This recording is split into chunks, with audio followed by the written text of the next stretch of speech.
We certainly do not think that the mining sector as a whole is a sunset industry. I like to say that there's not one mining sector.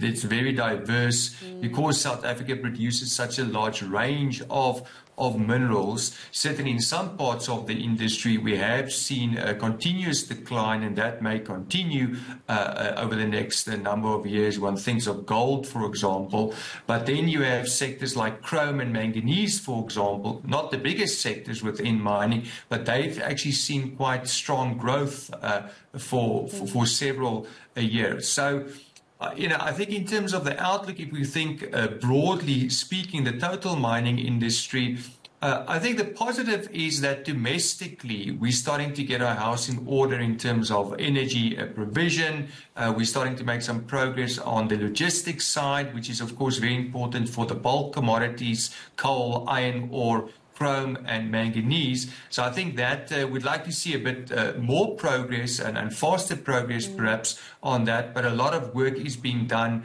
especially in the logistics sector. So that's all positive, but then of course we're now being hit by this large external shock in terms of the tariffs coming from the US. And that is, I think, very much a global shock. It's not just going to impact the US, but it's also impacting some of South Africa's other major trading partners, especially China, which of course is very important from a commodity demand perspective, but also other regions like Europe. So I think certainly the external environment has become more constraining in the last month or so.